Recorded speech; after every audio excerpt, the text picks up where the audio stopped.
Selamat datang kembali teman-teman di channel Cahyaning Nalar, channel yang berusaha membicarakan hal-hal yang berbau filsafat dan pemikiran. Kali ini saya ingin ngomongin perdebatan Guru Gembul dengan Ustadz Wafi di Robito Alawiyah yang kemarin ramai kita saksikan bersama. Tapi yang mau saya omongin bukan soal nasabnya, melainkan bagaimana mereka memperdebatkan apa yang disebut ilmiah dan siapa yang lebih ilmiah. Setelah nonton debat kemarin antara Guru Gembul dan Ustadz Wafi, saya lebih senang. Karena tampaknya perdebatan nasab ini bergeser sedikit lebih maju. Sebelumnya hanya soal saling klaim metode nasabnya masing-masing, terus-terusan ngomongin otoritas, tanpa mempersoalkan terlebih dahulu, apakah bersandar pada otoritas itu valid untuk sebuah pengetahuan hari ini atau tidak. Atau justru jangan-jangan pada otoritas itulah penyalahgunaan justru terjadi. Nah, kali ini Guru Gembul dikeroyok dalam tanda petik ya, yang memperdebatkan mana yang ilmiah dengan orang-orang Robito. Salah satunya di situ ada Ustadz Wafi. Ustadz Wafi mengatakan bahwa yang ilmiah itu dicapai melalui panca indera yang sehat, kabar yang pasti yang disampaikan banyak orang, atau oleh Nabi melalui bukti mukjizat, dan yang ketiga melalui akal. Bagi Guru Gembul ini dianggap tidak ilmiah, bahkan dianggap teologis dan berbau tradisi. Bagi Guru Gembul, ilmiah itu harus memiliki seperangkat metodologi dan bersifat indrawi. Atau bahasa yang lebih presisi mungkin empiris dan verifiable atau dapat diverifikasi. Berangkat dari dua pemahaman ini, perdebatan antara Ustadz Wafi dan Guru Gembul berlangsung panjang dan lebar pada waktu itu. Walaupun saya melihatnya dari definisi keduanya, soal apa yang disebut ilmiah itu tidak semuanya berbeda sebetulnya. Perbedaannya hanya pada soal pengetahuan jalur kabar mutawatir atau kabar yang disampaikan oleh banyak orang. Bagi Guru Gembul, cara ini subjektif, ya, tidak objektif. Sementara ilmiah itu harus objektif. Objektif dalam hal ini berarti peran subjek harus dibuang jauh-jauh, ya. Karena subjek itu punya perasaan, punya emosi, dan kecenderungan tertentu sehingga data yang dihasilkan oleh seorang subjek tidak akan pernah akurat dan tepat. Selalu ada bumbu-bumbu, selalu ada kepentingannya, kira-kira begitu ya. Sementara di soal penerimaan indera dan akal dalam menghasilkan produk ilmiah, saya kira Guru Gembul dan Ustadz Wafi tidak ada perbedaan. Artinya sama-sama menerima di situ. Makanya tak ada perdebatan yang panjang soal yang indrawi dan yang rasional. Yang banyak perdebatannya itu adalah yang indrawi dan penyampaian yang sifatnya mutawatir. Memang kalau ditelisik lebih jeli, kerja ilmiah itu sebetulnya tidak murni indrawi. Misalnya ilmiah itu punya hipotesis ya. Pertanyaannya apakah hipotesis itu bersifat indrawi? Jelas kebutuhan para hipotesis dalam penelitian ilmiah adalah kebutuhan yang didasarkan pada nalar yang rasional, bukan indrawi. Karena belum melakukan penelitian, indrawinya gimana? Kira-kira begitu ya. Kemudian berikutnya, temuan indrawi itu bersifat partikular, khusus.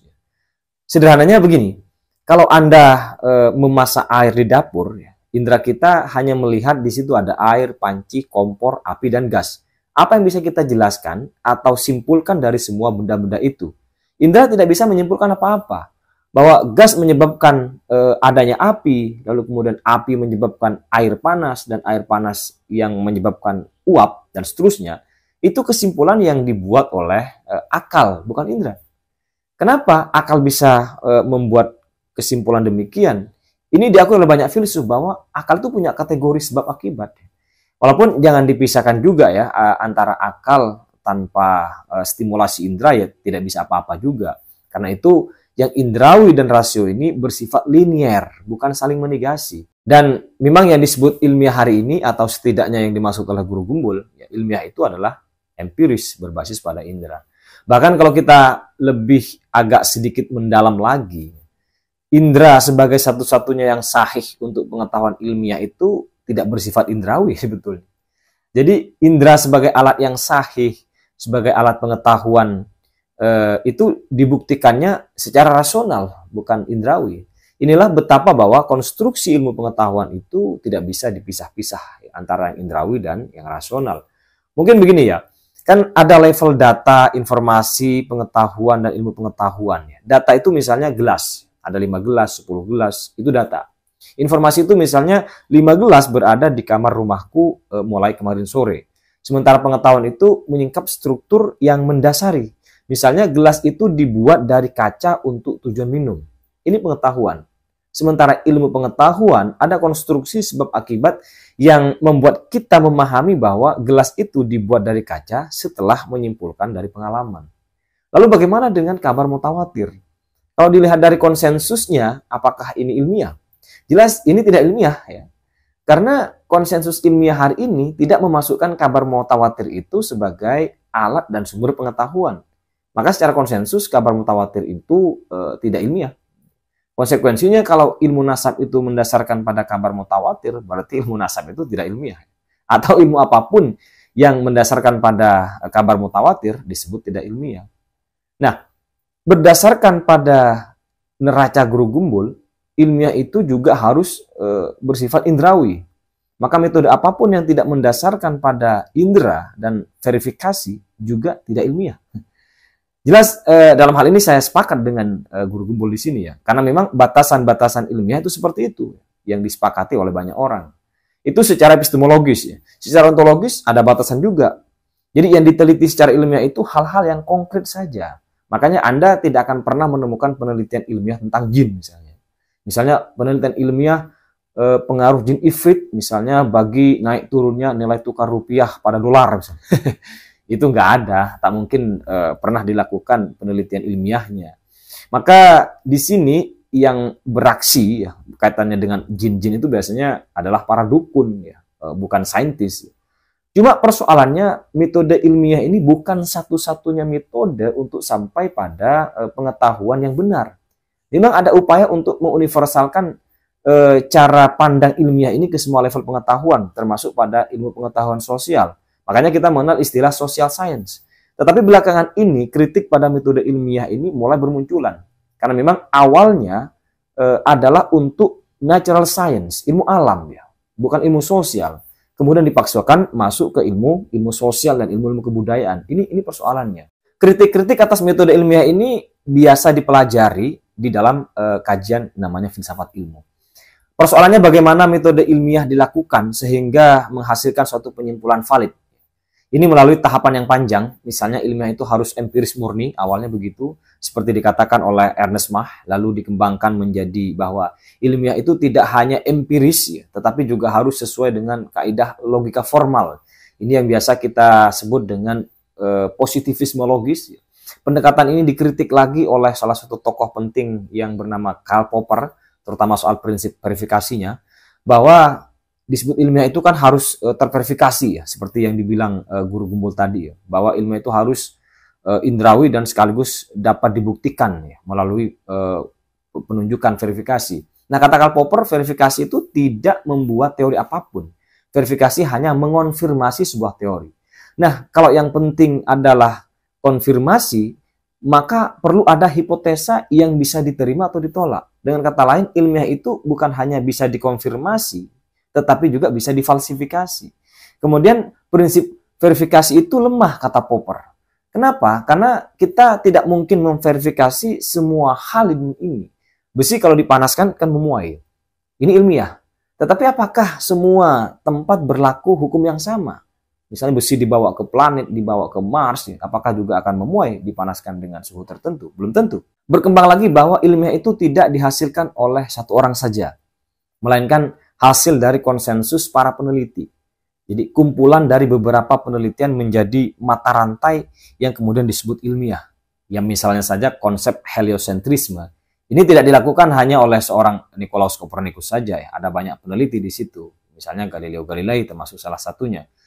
Jadi semua memberikan penguatan dari berbagai penelitian itu lalu dihasilkan apa yang kita sebut sebagai ilmiah. Karena munculnya berbagai kritik-kritik demikian ya, atas apa yang disebut sebagai ilmiah, ya, maka variasi metode untuk sampai pada pengetahuan yang dianggap benar tidak hanya ada pada yang disebut ilmiah.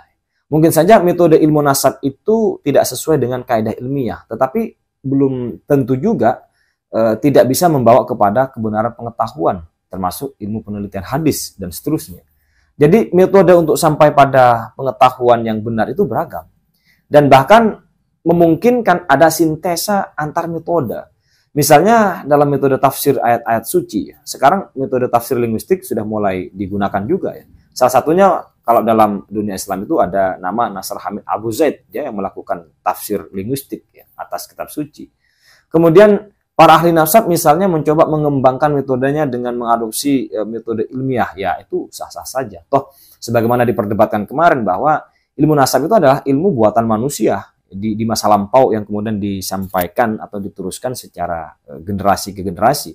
Artinya tidak haram ya mengkritik metodenya untuk semakin memperkuat pembuktian nasab itu. Sehingga Guru Gumbul menyarankan ya para peneliti nasab yang ada di Robitoh itu bahwa perlu mengikuti perkembangan zaman ya, perlu mengikuti perkembangan ilmiah. Di situ Ustadz Wafi sepertinya kurang bersiap ya. Yang bisa dia lakukan menganggap metode dia dan Guru Gumbul berbeda itu saja. Dia tidak bisa memberikan tanggapan yang panjang lebar terhadap tidak bisa membuat kritik-kritik ya kira-kira terhadap apa yang disampaikan oleh Guru Gumbul. Terlepas dari siapa yang menang dan siapa yang kalah dalam perdebatan itu, saya kira sudah satu langkah lebih maju ya daripada sekedar tebar kebencian di media sosial baik kubu Muhibbin maupun kubu Kiai Imad. Menurut saya kebencian di media sosial itu ya kita hentikan lah ya, karena itu hanya menunjukkan ya bahwa Anda terlihat bodoh gitu. Dan satu lagi, saya sangat mengapresiasi Guru Gumbul datang sendirian ke kandang Robitoh Alawi ya, memperdebatkan persoalan nasab mereka di tengah banyak orang yang ya harus pilih-pilih tempat ya, pilih-pilih waktu untuk bertarung gagasan, bertarung ide, bertarung argumen soal nasab. Walaupun mungkin kesimpulan Guru Gumbul ya orang-orang di Robitoh Alawi itu tidak terlalu mengerti apa yang disebut sebagai ilmiah, sehingga mereka juga seolah-olah ingin memaksakan metode nasabnya sebagai ilmiah, padahal nggak perlu. Saya kira perdebatan nasab ini tidak akan selesai, teruskan saja sampai ada gagasan-gagasan yang lebih progresif.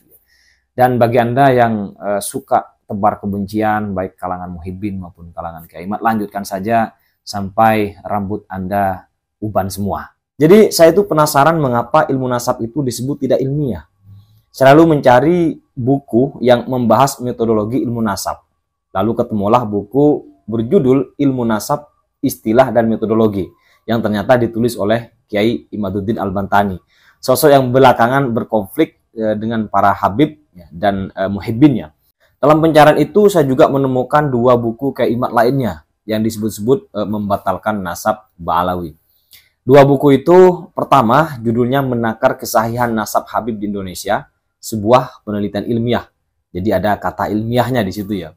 Tidak terlalu tebal, sekitar 21 halaman ya. Buku yang barangkali disebut sebagai tesisnya Kiai Imad.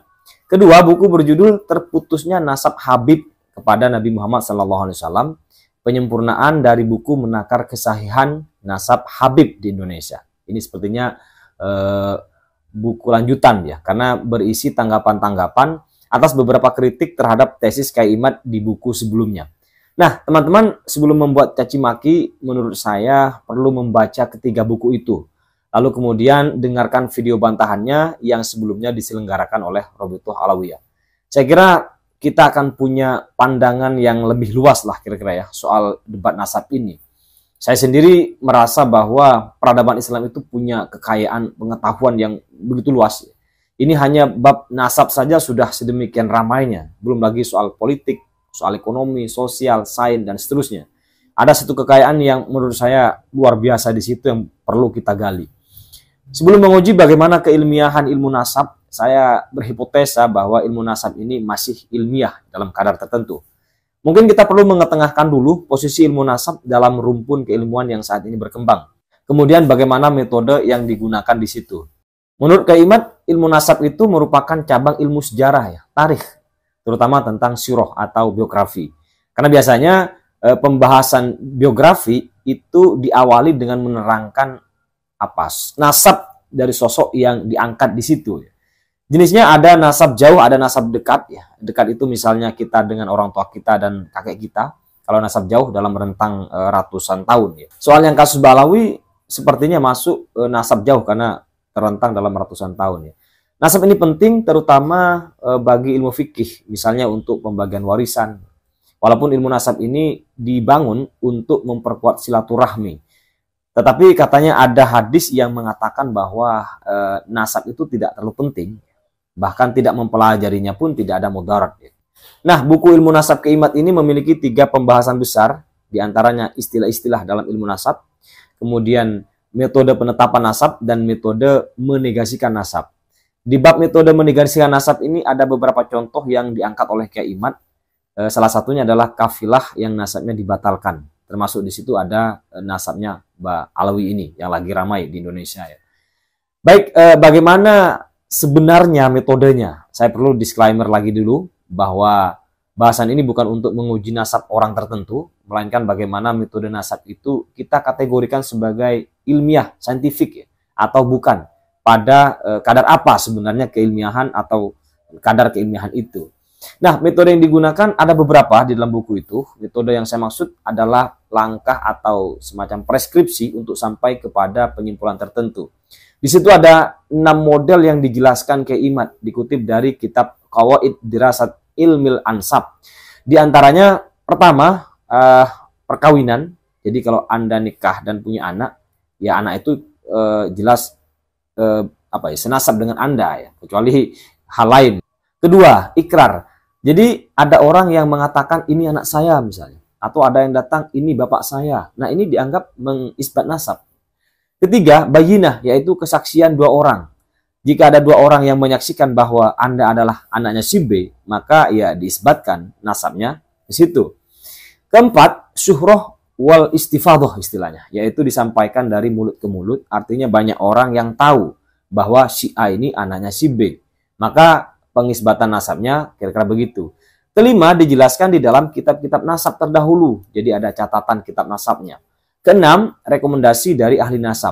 Nah, pertanyaannya, untuk mengisbat sebuah nasab, apa harus ada ke-6 kriteria ini? Saya menonton video itu, menurut Ustadz Wafi tidak perlu ya. Salah satu saja sudah cukup katanya. Lalu untuk menjadi ahli nasab juga tidak sembarangan ternyata. Ada syaratnya di dalam buku itu. Di situ juga dijelaskan oleh Kiai Imad yang dikutip dari kitab As-Sili, di antaranya seorang ahli nasab itu takwa pada Tuhan, jujur, menghindari perbuatan rendah agar tetap berwibawa, punya kekuatan jiwa agar tidak mudah ditakut-takuti kira-kira, tidak mudah menjual sertifikat nasab kira-kira, dan punya kemampuan menulis. Ini syarat untuk menjadi seorang ansab. Kemudian ada disiplin keilmuan yang juga dia harus kuasai, mulai dari tafsir Al-Quran, sejarah, ijma, memahami kaidah-kaidah bahasa Arab, dan dia juga harus menguasai kitab-kitab yang masyhur dalam nasab. Jadi itu perangkat untuk menentukan sebuah nasab, tidak mudah, agak panjang. Kalau dibilang ilmu nasab ini tidak punya metode, sepertinya keliru ya, karena perangkat-perangkat barusan adalah metode yang ditetapkan di kalangan ahli nasab. Termasuk dalam membatalkan nasab itu ada caranya juga. Misalnya nasab kabilah Tobariyah di Mekah yang dibatalkan nasabnya. Padahal kabilah ini masyhur hampir 5 abad lebih. Dari abad ke-9 hingga abad ke-14 Hijriah. Tetapi kemudian di bawah abad ke-9 ke bawah, ya, ke-8, 7, dan 6, ternyata tidak ditemukan sambungan nasabnya dalam kitab-kitab nasab. Akhirnya dibatalkan. Ya. Jadi, jika demikian, mana sisi keilmiahan ilmu nasab ini? Ini yang ditekankan berkali-kali oleh Guru Gumbul. Bahkan yang dia kritik dalam penggunaan metode ilmu nasab ini tidak hanya Ba'alwi ya, termasuk Kiai Imad dia kritik juga ya. Karena menggunakan metode nasab yang sudah usang kata dia, teologis, tidak ilmiah, dan hari ini sudah banyak metode-metode ilmu pengetahuan yang lebih presisi. Persoalannya apa yang kita sebut ilmiah atau saintifik hari ini? Ini sebetulnya kalau mau didalami ada sejarah yang sangat panjang yang merentang dari abad Yunani klasik ya, sekitar abad ke-6 sebelum Masehi itu sampai era kontemporer hari ini. Ilmu pengetahuan di era Yunani adalah pencarian untuk menjelaskan alam, terlepas dari mitos dan teologi. Makanya ketika pemikir Prasokrates membicarakan asal-usul alam semesta, ya mereka tidak menyebut Tuhan sebagai penciptanya. Alam semesta berasal dari air, kata Thales, ya kan? Dari api, kata Heraklitos, dari atom, kata Demokritos, dan seterusnya, banyak sekali ya. Kemudian pengujian-pengujian untuk menemukan hukum alam juga dilakukan. Misalnya ada Archimedes yang kita kenal sebagai hukum Archimedes itu. Ya. Ada Hipatia yang kemudian dalam sejarahnya juga dibunuh, seorang perempuan dia ya. Yang itu semua tidak mendasarkan kepada Tuhan risetnya. Lalu di abad pertengahan, ini menarik ya. Ketika ilmu-ilmu Yunani itu diserap ke dalam Islam, disitulah ada perkawinan. Yang saintifik itu disintesiskan dengan ilmu agama. Ada satu penelitian berjudul Paradigma Sains Integratif Al-Farabi oleh Dr. Humaydi. Buku ini menjelaskan bagaimana Al-Farabi berbicara ilmu pengetahuan, tetapi nyambung dengan yang metafisika. Di buku Aro Ahlul Madinatul Fadilah, ya, buku politik menurut banyak orang, Al-Farabi berbicara politik tetapi kaitannya dengan kosmos, dengan yang ilahi, tidak ansih politik dan sosial. Pemikir-pemikir Islam yang lain juga sama ya, seperti Ibnu Sina itu selalu bikin satu set tulisan yang merangkai biasanya begini, logika, fisika, matematika, dan metafisika ya. Atau dia sebut sebagai ilahiyah. Ini bisa dilihat misalnya di kitab As-Sifah, kitab Uyun Al-Hikmah atau Al-Isra' wal Tambihat ya. Saya membaca beberapa kitab ini versi bahasa Inggrisnya karena versi bahasa Arabnya saya masih belajar, teman-teman ya. Begitu juga Ibnu Rus yang juga terkenal di barat ya, banyak sekali buku-bukunya yang diterjemahkan ke dalam bahasa Latin. Jadi pada saat itu ilmiah itu tidak murni indrawi, tetapi juga rasional, bahkan terhubung dengan yang ilahi. Baru ketika perkembangan ilmu di abad ke-15 yang kita kenal sebagai Renaissance atau Aufklärung itu mulai berbeda, bahwa hal-hal yang berbau ilahi itu kemudian dihilangkan. Lalu ada semacam cemoohan bagi filsafat pada waktu itu, bahwa filsafat ini ya sebagai ancilla theologia, kata dia, yaitu sebagai budak bagi agama, kira-kira begitu. Agama itu mulai ditinggalkan ya, sehingga teologi tidak masuk di dalam sains, tidak ilmiah, anggapannya begitu. Semangat ini sepertinya ditangkap oleh guru gembul. Semangat saintisme yang membuang jauh metafisika, termasuk filsafat, terus berkembang di abad pencerahan atau Enlightenment di abad ke-17 ya. Bacaan lebih lengkap soal sejarah sains ini sepertinya teman-teman perlu membaca bukunya Josh Sarton yang berjudul Introduction to the History of Science. Saya kira di situ lengkap ya. Jadi ilmiah ini sebetulnya ilmu kuno juga ya, berasal dari ratusan tahun lalu seperti ilmu nasab juga. Sampai awal abad ke-20, sains semakin dahsyat perkembangannya. Bahkan filsafat itu sendiri tidak dianggap sains, tetapi disebut pseudoscience, ilmu yang semu. Apa kriteria dasarnya dianggap ilmiah di abad ini? Yaitu ada dua menurut saya, empiris dan verifiable atau dapat diverifikasi. Saya sudah jelaskan di video sebelumnya dua hal ini. Di sinilah kejayaan sains itu melahirkan beragam teknologi yang kita gunakan hari ini, yang itu tidak bisa kita tolak sebagai produk dari perkembangan ilmu pengetahuan yang dikembangkan oleh orang-orang barat. Ya carilah teknologi apa gitu hari ini, mulai dari ujung kaki sampai ujung rambut itu kayaknya ada gitu. Sementara di dunia Islam memang agak terjebak di era Ibnu ya. Jadi kalau ada perkembangan teknologi, lalu orang Islam bilang itu dulu yang menemukan adalah Ibnu ini, Ibnu itu. Kalau tidak ada Ibnu ini dan Ibnu itu, maka itu tidak akan ada. Ya begitu aja. Disinilah berbagai cabang ilmu pengetahuan itu memisahkan diri. Ada biologi, fisika, kimia, bahkan hingga ke ilmu-ilmu sosial humaniora seperti sosiologi, antropologi, dan seterusnya. Jadi dampak kuat perkembangan sains itu pada kajian-kajian sosial pun dirasakan. Sehingga perlu dibikin social science dengan anggapan saintifik itu satu-satunya jalan menuju kebenaran. Klaim yang terakhir inilah yang belakangan banyak ditentang, bahwa metode ilmiah dalam hal ini empiris dan verifiable hanya cocok bagi ilmu-ilmu alam. Tetapi masih ada persoalan bagi ilmu-ilmu sosial, sehingga muncul kritik-kritik bahwa saintisme itu menjadikan manusia sebagai instrumen, sementara sisi etisnya menjadi hilang. Ya sebatas kayak benda aja manusia ini. Belum lagi pengujian terhadap hasil ilmiah pada ilmu alam itu sendiri. Ternyata tidak terlalu universal yang dibayangkan banyak orang itu. Misalnya kalau kita masak air nih ya, mendidih pada suhu 100 derajat Celcius di bumi. Apakah akan terjadi hal yang sama ketika kita memasak air di Mars, di bulan? Atau apakah 100 tahun yang akan datang masih terjadi hal yang sama? Belum tentu. Maka sehingga berlaku ceteris paribus ya, yaitu syarat dan kondisinya harus sama, baru air bisa mendidih di suhu 100 derajat Celcius. Nah inilah sulitnya sains, sains alam maksud saya, ketika dibawa ke penelitian-penelitian ilmu sosial. Makanya sekarang ini penelitian-penelitian antropologis lebih banyak menggunakan pendekatan istilahnya partisipatif, yaitu dengan menyatukan diri dengan objeknya yang mau diteliti, bukan mengambil jarak, memisahkan diri seperti di dalam ilmu alam kayak kita berada di lab gitu, enggak ya. Misalnya hasil penelitian Clifford Geertz ya tentang Religion of Java. Dia harus tinggal dulu itu bertahun-tahun di Mojokerto ya, di Pare Kediri hari ini, baru kemudian dia bisa menulis, menghasilkan sebuah riset gitu. Nah, kalau kembali kepada ilmu nasab sebagai ilmu sejarah, maka jelas tidak bisa dihakimi dari ilmu alam sebenarnya. Kaidah empiris dan verifikasionis tidak terlalu berlaku di situ. Toh dalam ilmu sejarah juga ada istilah kajian pustaka ya. Jadi ketika kita membahas sejarah, kita tidak datang ke dalam sejarah itu, tetapi mengkaji literatur yang membahas soal sejarah. Literatur dalam hal ini ya bisa relief, candi, misal, artefak, atau prasasti, dan seterusnya. Ini tidak empiris, tetapi bisa diverifikasi ke pustaka-pustaka yang lain. Makanya tadi penentuan nasab itu bisa melalui kitab-kitab yang membahas nasab. Antara satu kitab dengan yang lain bisa saling memverifikasi. Kalau verifikasi saja sudah dianggap ilmiah, berarti ilmu nasab ini ilmiah. Kira-kira begitu ya. Nah, kemudian bagaimana dengan kabar mutawatir ya? Suhroh wal istifadah tadi. Bukankah metode ini juga berpotensi salah? Buktinya yang dijelaskan oleh Keimat tadi, ada nasab Tobariyah di Mekah itu yang dibatalkan. Padahal sudah mencapai level suhroh wal istifadah. Ya biasa saja menurut saya. Karena hasil ilmu sains pun juga banyak yang dibatalkan oleh hasil penelitian sains berikutnya. Itu kan hal yang lumrah dalam konteks pengetahuan. Toh juga dikatakan bahwa ilmu nasab itu bukan sesuatu yang qot'i ya. Artinya punya potensi salah ya. Ini persis sama dengan metode ilmiah dalam ilmu alam yang juga punya potensi salah. Makanya terus ada penelitian lanjutan dan seterusnya. Jadi saya masih berkesimpulan dalam konteks dimungkinkannya verifikasi ini, ilmu nasab ini berarti masih ilmiah.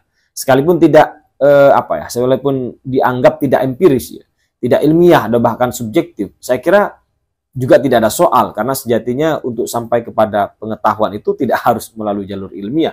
Ilmiah ini hanyalah salah satu jalur menuju pada kebenaran. Bahwa sekarang ada tes DNA yang bisa dipakai untuk memverifikasi nasab, memperkuat metode sebelumnya, menurut saya sebetulnya tidak ada soal juga. Toh sudah banyak yang melakukannya. Jangan terlalu buru-buru juga untuk mengharamkan hasil tes DNA ini. Jangan karena tidak menguntungkan pada dirinya lalu diharamkan. Itu tidak fair, itu tidak adil menurut saya. Kalau tes DNA ini diharamkan karena produk ilmiah, wah kita akan mengharamkan banyak hal. Dan itu akan menjadi sebuah kebodohan. Apalagi misalnya menduduh orang yang menggunakan prinsip ilmiah ini sebagai sekuler. Ya ini sebuah framing untuk menjatuhkan orang saja, tidak berbasis pada argumennya. Kali ini saya akan membicarakan benarkah Tuhan itu tidak ilmiah. Persoalan ini muncul setelah ada debat yang sengit kira-kira antara Guru Gembul dan para anggota Robitoh Alawiyah yang menyebut di situ bahwa Tuhan itu tidak ilmiah. Perdebatan itu sering terjadi tanpa ujung karena berpangkal pada konsep dan istilah yang tidak disepakati. Artinya tak ada definisi atau batasan yang disepakati. Titik tengkarnya tidak jelas kira-kira. Sehingga debat yang terjadi adalah debat kusir yang hanya menguras energi dan membuang-buang waktu ya, habis-habis tenaga aja. Baik, pertama-tama dalam debat kira-kira kita perlu dudukkan dulu apa itu ilmiah. Ilmiah ini kata yang biasa dipadankan dengan kata scientific. Ilmiah atau saintifik berarti memenuhi syarat ilmu pengetahuan, demikian KBBI. Tetapi sebetulnya punya akar kata yang berbeda, dua kata ini ya. Ilmiah diambil dari kata ilmu, bahasa Arab. Sementara scientific diambil dari kata science dalam bahasa Inggris. Dan bahasa Inggris sendiri sebetulnya mengambil dari bahasa Latin, yaitu scientia, yang berarti pengetahuan, keahlian, atau pemahaman yang benar. Di dalam tradisi Islam itu, ilmu tidak tunggal ya dalam pengertian hari ini sebagaimana dipakai di kampus-kampus ya. Kita mengacu saja misalnya kepada Abed Al-Jabiri, salah satu pemikir Islam kontemporer. Menurut dia Islam itu setidaknya memiliki 3 jenis ilmu ya. Ilmu bayani, ilmu burhani, dan ilmu irfani. Bayani itu ilmu yang berbasis pada teks. Dalam hal ini kitab suci atau hadis ya, atau teks lain yang dianggap kredibel. Sementara burhani berbasis pada akal yang nanti hasilnya bersifat putusan-putusan apodeiktik, pasti secara akal. Misalnya, setiap akibat pasti memiliki sebab. Keseluruhan pasti lebih besar daripada sebagian, dan seterusnya. Itu semua putusan-putusan yang sudah pasti benar itu. Adapun irfani berbasis pada intuisi spiritual. Nah, itu ya kayak semacam pengalaman batin ya. religious experience kata orang barat itu. Sedangkan scientific yang kemudian dikenal dengan sains dalam perkembangan sejarahnya cenderung tunggal, bersifat positivistik ya, yaitu empiris, dapat diverifikasi, objektif, dan dapat diuji cobakan di berbagai kasus atau berbagai tempat. Misalnya, besi bila dipanaskan akan memuai. Nah, ini tidak berpengaruh pada siapapun orang yang memanaskan besi itu. Jika dipanaskan akan tetap memuai. Mau yang memanaskan itu adalah anak kecil, dukun, atau siapalah ya. Kalau dipanaskan ya besi itu akan tetap memuai. Pernyataan besi akan memuai bila dipanaskan itu bisa diverifikasi. Anda kalau mau memverifikasi ya tinggal ambil besi lalu panaskan. Maka akan memuai itu besi. Dan kemudian harus bersifat empiris. Ya artinya proses pemuaian itu bisa kita amati, bisa kita lihat. Ini contoh paling sederhana untuk menunjukkan seperti apa yang disebut scientific itu. Nah persoalannya, bisakah Tuhan itu diketahui secara saintifik atau ilmiah dalam pemaknaan yang kedua barusan? Di sini kadang tidak ketemu perdebatan itu. Karena bisa jadi yang satu menggunakan standar ilmiah dalam arti ilmu yang berasal dari bahasa Arab tadi. Sementara satunya menggunakan standar ilmiah itu sebagaimana istilah saintifik yang kedua barusan. Ya. Jika kita menggunakan standar pertama kira-kira, maka Tuhan itu bisa diketahui secara ilmiah. Bahkan memang harus ilmiah. Kenapa? Karena penjelasan Tuhan itu terdapat dalam teks suci yang sudah diuji kesuciannya. Atau penjelasan tentang Tuhan itu juga bisa dinalar secara akal. Dan bisa juga kita mencarinya melalui proses intuisi spiritual. Jadi kita mengenal istilah tajalli, takhalli misalnya dan seterusnya itu proses pencarian yang spiritual ya. Jika kita bersepakat makna ilmiah dalam pemahaman ini ya berarti Tuhan itu ilmiah, nggak ada soal. Tetapi jika kita bersepakat pada makna ilmiah yang kedua, yang saintifik tadi, maka sepertinya agak susah pembuktian ilmiahnya karena harus empiris, dapat diverifikasi, dapat diuji cobakan di berbagai tempat dan seterusnya. Bisakah kita menguji Tuhan sebagaimana kita menguji bahwa besi itu jika dipanaskan akan memuai? Atau kita melakukan verifikasi terhadap pernyataan itu? Sepertinya ini agak susah dilakukan ya, untuk mengatakan mustahil kira-kira begitu. Bahkan yang kita sebut sebagai mukjizat pun ya, tidak mungkin dibuktikan dengan model saintifik yang kedua ini. Misalnya ilmiah itu diuji cobakan di berbagai tempat ya. Contoh besi dipanaskan akan memuai tadi ya. Kita memanaskan besi di berbagai tempat akan tetap memuai. Lalu misalnya mukjizat tongkat Nabi Musa ya, yang dipukulkan ke laut, lalu laut membelah kira-kira. Kita tidak memperlakukannya sebagaimana besi dipanaskan memuai tadi tentu saja ya. Kalau kita coba misalnya, ya kita bawa aja tongkat itu, ya kita pukulkan ke laut sampai teler, saya kira kita tidak akan bisa membelah laut itu dengan tongkat itu. Atau misalnya dibakarnya Nabi Ibrahim. Itu juga tidak bisa diperlakukan sebagaimana kajian sains pada besi tadi. Jadi kita lalu mencoba misalnya membakar diri, ya kobong Pak. Loh, tapi kan ada tongkat yang dipukulkan ke laut itu lalu laut membelah. Kan ada misalnya orang dibakar, ya, tetapi tidak terbakar. Iya benar memang ada. Cuma dari beberapa kasus pemukulan tongkat ke laut atau beberapa orang yang berhasil melakukan seperti Nabi Musa, atau mungkin pembakaran sebagaimana Nabi Ibrahim, itu berapa orang? Ya? Dari beberapa percobaan pembakaran itu, berapa orang yang berhasil menyelamatkan diri dan tidak terbakar? Rasanya lebih banyak, atau mungkin hampir semua terbakar, kecuali Nabi Ibrahim dan Nabi Musa kira-kira. Nah, sains akan berpijak pada hasil uji coba yang probabilitasnya paling tinggi. Misalnya begini, kita melakukan uji klinis vaksin kanker serviks. Katakanlah namanya ada vaksin A dibandingkan dengan vaksin B. Vaksin A diuji cobakan pada 100 sampel perempuan. Dan vaksin B juga diuji cobakan pada jumlah sampel yang sama, 100 perempuan juga. Tetapi setelah beberapa tahun misalnya, ternyata dari sampel vaksin A, ada 90 orang yang bebas kanker serviks. 2 yang kena berarti. Sementara sampel B misalnya, hanya 60 orang yang bebas kanker serviks, 60-nya kena. Maka sains akan memilih vaksin A, bukan vaksin B, untuk dipakai. Kenapa? Karena probabilitas untuk tidak kena kanker serviks lebih tinggi vaksin A daripada vaksin B. Nah, cara kerja saintifik itu ya begini ya. Nah, ini kalau kita bawa ke mukjizat ya nggak bisa cara kerja ini. Cuma bukan berarti mukjizat itu tidak ada. Sains pun masih memberi ruang atas hal-hal yang berada di luar kajian metodenya, yang biasa dikenal dengan istilah margin of error ya. Jadi kayak semacam kejadian kesalahan di luar kemampuan keketatan metode yang digunakan oleh studi sains itu sendiri. Jadi begitulah kira-kira scientific itu bekerja. Atau contoh lain ya, gerak paling cepat menurut ilmu sains itu adalah gerak cahaya. Kecepatan cahaya itu bisa mencapai 300.000 km per detik. Jadi pek itu sudah 300.000 kilo itu. Nah persoalannya jika Tuhan itu ada, jelas dia bisa melakukan apa saja ya. Maka seharusnya dia juga bisa melakukan atau bergerak dengan kecepatan melebihi kecepatan cahaya. Tetapi dalam riset sains sampai hari ini tidak pernah menemukan ada entitas yang mampu bergerak melebihi kecepatan cahaya. Jadi dengan demikian tak ada yang mampu melampaui cahaya. Nah kalau kita membuat batasan tak ada yang mampu melampaui cahaya, wah ini bisa kita syirik juga ini ya.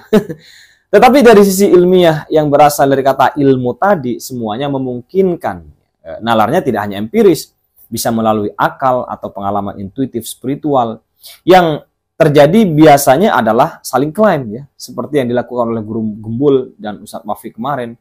Ya bagi Guru Gembul ilmiah itu ya empiris, bagi Ustadz Wafi ya ilmiah itu tidak hanya empiris. Ini klaim-klaim yang kemudian membuat mereka tidak ketemu. Ya tidak ada kesepakatan di antara mereka ya. Kata Guru Gembul, ini kesepakatan ilmiah akademis itu sebagaimana ditetapkan di kampus.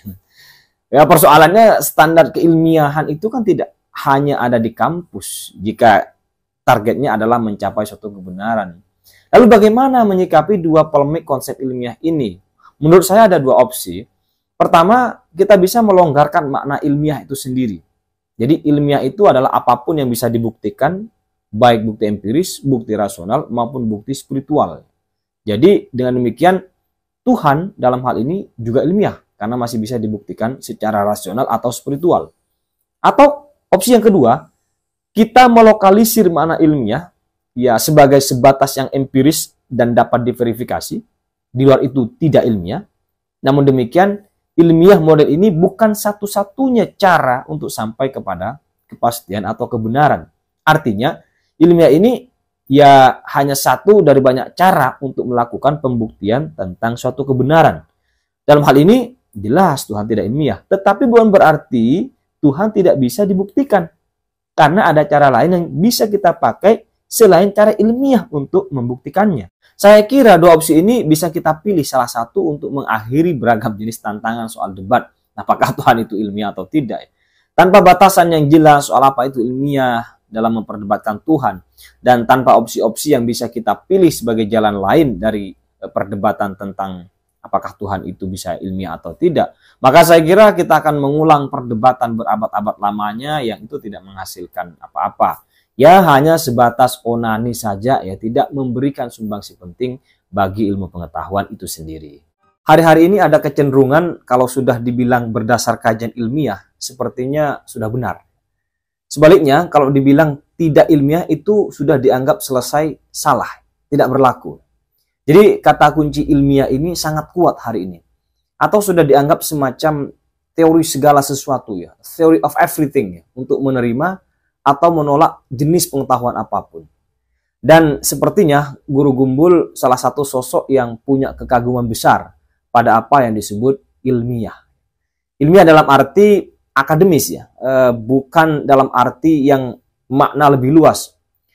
Ilmiah dalam arti ini ya empiris dan dapat diverifikasi ya, sebagaimana orang-orang kampus meyakini itu.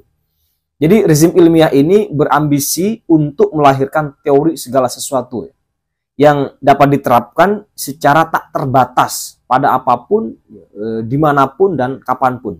Wah, ini sebuah ambisi yang luar biasa, untuk tidak mengatakan terlalu berlebihan. Tetapi benarkah rezim ilmiah ini bisa mencapai itu? Atau jangan-jangan selalu ada kelemahan-kelemahan yang selalu membuat teori ilmiah ini tidak pernah sampai kepada visinya itu. Dan itu mungkin tidak disadari. Nah, untuk menjawab ini, sekaligus saya mau sharing dengan Mas Guru Gembul, hasil bacaan saya terhadap buku Object Oriented Ontology, A New Theory of Everything, salah satu buku yang ditulis oleh Graham Harman. Buku yang menurut saya punya kritik sangat mendasar pada rezim ilmiah.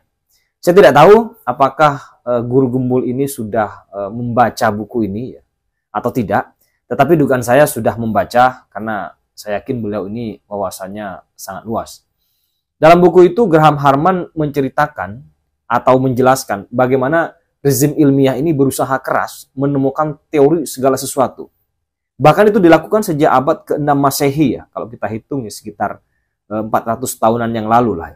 Itu misalnya dimulai dari Galileo Galilei yang mencoba membantah pandangan fisika kuno tentang adanya sejenis tubuh di angkasa yang bisa mengatur dunia semesta ini.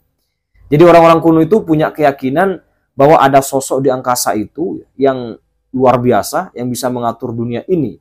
Dalam tradisi kuno, dalam tradisi Yunani kuno itu dikenal dengan nama Demiurgos. Jadi dia ini punya kekuatan bisa mengendalikan semesta ini. Sosok ini biasanya dianggap kekal, tidak lapuk dan tidak hancur. Ini yang dikritik oleh Galileo. Menurut dia, ya tidak ada itu sosok Demiurgos itu. Semua pengaturan semesta itu kembali kepada alam itu sendiri. Jadi gerak semesta ini tertata atau harmonis ya karena pada diri semesta ada hukum-hukum alam yang mengatur dirinya. Nah, keyakinan Galileo Galilei ini diwujudkan kemudian nanti oleh Newton yang disebut dengan teori gravitasi. Bahwa gravitasilah yang mengatur pergerakan materi-materi yang ada di semesta ini sehingga bisa bergerak secara harmoni.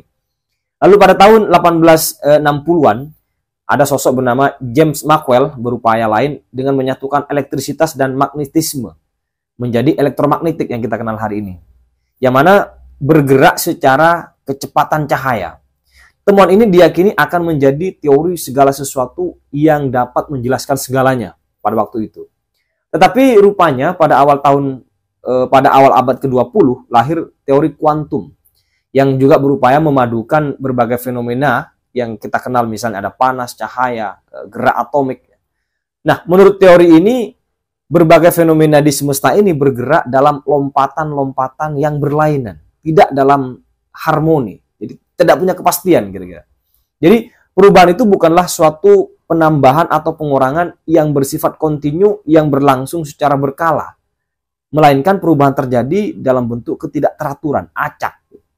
Lalu kemudian menjelang tahun 1970-an, 4 daya semesta berhasil didefinisikan oleh para fisikawan. Di antaranya ada gravitasi, elektromagnetik, daya nuklir kuat, dan daya nuklir lemah.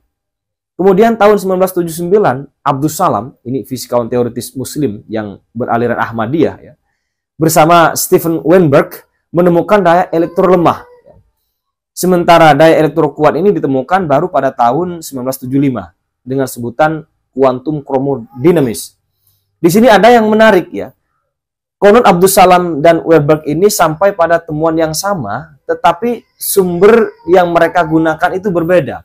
Abdus Salam ceritanya dapat ilham. Tapi memang sains itu mengenal konteks of invention, konteks penemuan, dan konteks of justification, konteks justifikasi. Yaitu bagaimana temuan itu dibuktikan melalui argumentasi maupun penelitian. Contoh lain misal begini. Saat Newton kejatuhan apel, dia merasa ada daya yang menarik apel itu. Ini namanya konteks penemuan. Tetapi ketika Newton ini membuktikan gravitasi yang menarik apel itu ada, maka ini namanya konteks of justification. Konteks memperkuat atau memberi argumen kepada penemuan itu. Oke, kita lanjutkan bagaimana sains berusaha menemukan teori segala sesuatu ya. Kemudian pada tahun 2012 ditemukan kuantum gravitasi, yaitu menjelaskan gravitasi dengan prinsip-prinsip mekanika kuantum. Kemudian di awal abad ke-21 ini sedang diperdengungkan bahwa ada teori segala sesuatu yang baru, yang dikenal dengan string theory, teori senar. Teori ini sedang digadang-gadang juga menjadi kandidat bagi lahirnya teori segala sesuatu yang lebih otentik, yang bisa menjelaskan segalanya di dunia ini. Tapi saya tidak tahu apakah ini berhasil atau tidak. Yang pasti mungkin para fisikawan teoritis sedang mengembangkan itu. Teori ini sejatinya sudah dikembangkan sejak 1984, yang mengatakan bahwa materi itu merupakan getaran senar satu dimensi yang berdistorsi melalui 10 dimensi. Wah, ini temuan yang luar biasa ya, dibandingkan inovasinya Einstein yang hanya 4 dimensi, tinggi, lebar, ruang, dan waktu. Ini bisa 10 dimensi. Entah apalagi pasca teori sinar ini ya. Yang pasti pencarian sains akan terus berlangsung hingga ditemukan teori yang aplikasinya tidak terbatas atau teori segala sesuatu. Namun menurut Graham Harman, upaya pencarian teori segala sesuatu yang dilakukan rezim ilmiah ini adalah sesuatu yang hampir mustahil. Karena teori segala sesuatu yang aplikasinya tidak terbatas itu hanya ditemukan pada filsafat. Jadi bukan sains ya, itu kerangka pemikiran kira-kira begitu. Ada beberapa kritik yang menurut Harman ini perlu kita berikan kepada rezim ilmiah ini. Setidaknya ada 4 kritik pada sains yang membuatnya menurut dia tidak mungkin menemukan teori segala sesuatu yang dicita-citakan itu. Nah, kelemahan-kelemahan ini berasal dari asumsi-asumsi yang dibuat oleh sains itu sendiri. Di mana asumsi ini menurut dia boleh dibilang keliru. Pertama, asumsi bahwa segala sesuatu yang eksis pasti fisik. Asumsi ini jelas membuat sains tidak berlaku di kawasan atau negara-negara yang religiositas masyarakatnya kuat. Para agamawan akan menolak itu. Aktor-aktor agama itu yang masih percaya pada Tuhan, jiwa, dan bahkan setan, pasti akan menyangkal postulat sains ini. Pandangan demikian dianggap sangat membatasi manusia yang enigmatis, yang penuh misteri. Gitu. Nah, postulat ini membuat sains ya kemudian diolok-olok ya di kalangan para agamawan itu. Namun katakanlah para agamawan itu tidak rasional ya, karena tidak bisa menjelaskan berdasarkan basis-basis argumen dan fakta-fakta ilmiah, sehingga argumennya oleh kita tidak ikuti misalnya. Mereka sesatlah ya tentang materi sebagai yang real dan non-real. Tetapi bagi Harman, bantahan ini masih tidak kuat, karena ada hal yang tidak material, tetapi itu real ya, atau nyata. Contoh, persekutuan dagang VOC. Kita semua pernah mendengar lah ya nama itu. VOC ini tidak material, tetapi ini real, nyata. Bagaimana penjelasannya? Begini, kita hanya melihat peninggalan VOC baik di Asia maupun di Eropa, misalnya berupa bendera, pelabuhan-pelabuhan, atau benda-benda peninggalan lain. Ya. Tetapi peninggalan itu bukanlah VOC itu sendiri. Benda-benda yang sama sekali tidak mengacu kepada VOC. Jelas VOC bukan bendera, bukan pelabuhan, dan seterusnya. Artinya VOC adalah non-material, tetapi real. Maka asumsi pertama sains di sini menjadi tidak berlaku. Lalu kemudian yang kedua, asumsi yang kedua menyatakan bahwa segala sesuatu yang eksis pastilah mendasar dan sederhana. Saya bisa membantah lagi soal VOC ini misalnya ya, bahwa memang VOC itu non-material, tetapi lihatlah komponen-komponen VOC, mulai dari gedung, kapal, bendera, kemudian ya benda-benda lain lah ya, yang dianggap peninggalan dari gerak perdagangan VOC ini. Artinya VOC itu eksis melalui perangkat-perangkat material itu semua. Dengan ini, komponen material tetap menjadi penentu bagi eksistensi VOC. Alhasil, VOC itu adalah material dan nyata. Nah, untuk membantah ini, Harman meletakkan sains sebagai paham yang smallism, yang peduli pada hal-hal yang kecil ya. Yang punya pandangan bahwa ya sesuatu yang nyata itu dapat dipecah-pecah kira-kira hingga ke komponen-komponen yang paling kecil. Pandangan ini mengatakan bahwa entitas atau apapun yang muncul saat ini terjadi apabila komponen penyusunnya bisa bersatu. Misalnya yang kita sebut sebagai motor Vespa. Disebut motor Vespa karena rodanya, sadelnya, mesinnya, lampunya, dan semua bagian-bagian yang berkaitan dengan Vespa ini bersatu atau dirakit. Ya. Kalau tidak dirakit tentu saja itu tidak akan disebut motor Vespa. Jadi bagian-bagian yang terkumpul ini membentuk keseluruhan, itulah yang membuat Vespa itu real. Jadi karena itu Vespa ini berarti bergantung keberadaannya kepada ketersambungan bagian-bagian tadi. Tetapi keyakinan ini menyisihkan problem menurut Harman. Pasalnya ada hal yang komponennya tidak bersatu, tetapi entitas itu tetap real. Misalnya motor Vespa tadi, bannya kita ganti motor lain. Spionnya kita ganti, ya, lampunya kita ganti juga dengan lampu yang lain. Meskipun bagian-bagian itu diganti, tetapi akan tetap ya disebut sebagai motor Vespa pada titik tertentu ya, kecuali semuanya sudah berubah ya. Berarti komponen itu tidak menentukan eksistensi suatu entitas. Karena itu objek tidak hanya berkaitan dengan komponen yang menyusunnya, tetapi juga berkaitan erat dengan imaji yang itu ternyata imaterial tentang sesuatu itu. Lalu kemudian asumsi yang ketiga yang mengatakan bahwa segala sesuatu yang eksis pastilah real, itu kata sains. Asumsi ini tidak bisa diterapkan pada sastra. pada kisah-kisah fiksi, baik berupa novel, cerpen, maupun film. Asumsi ini tidak akan dapat menganalisis fiksi heroik macam Sherlock Holmes, Star Wars, The Dictator, dan seterusnya lah ya. Karena semua yang ada di fiksi itu, baik lokasi maupun karakter yang ada di dalamnya, tidak real.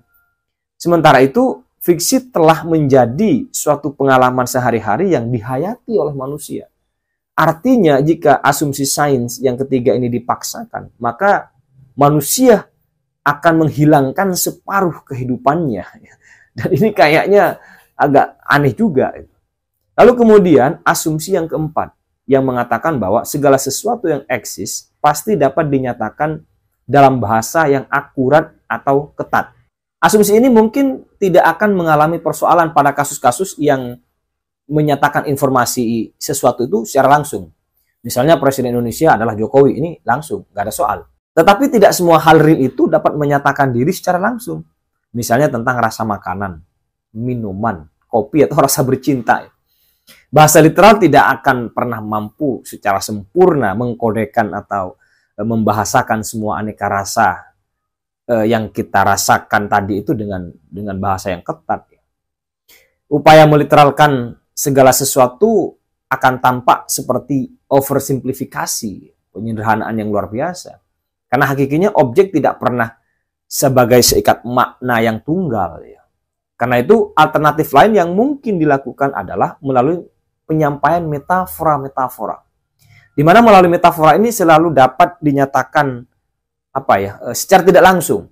Bahkan sekalipun sesuatu itu sangat subtil, tersembunyi, wingit gitu kan, masih bisa dinyatakan ke dalam bahasa-bahasa yang metafor. Jadi bahkan hidup kita ini adalah penuh dengan metafor-metafor dalam keseharian. Nah, itulah beberapa kritik yang menurut saya selama ini sains belum bisa memberikan jawaban yang bisa kita jadikan pijakan. Tetapi barangkali Guru Gumbul punya jawaban yang bisa disampaikan terkait beberapa kritik Rama Harman ini. Baik teman-teman, saya kira itu yang bisa saya sampaikan terkait kritik kepada rezim ilmiah yang mencoba berupaya menemukan teori segala sesuatu. Jadi saya masih berada pada pandangan saya bahwa ilmiah itu ya hanya salah satu cara untuk sampai kepada pengetahuan. Bukan satu-satunya cara yang bisa digunakan dan diterapkan kepada segala sesuatu. Artinya masih ada cara-cara yang lain yang bisa kita gunakan untuk sampai kepada kebenaran.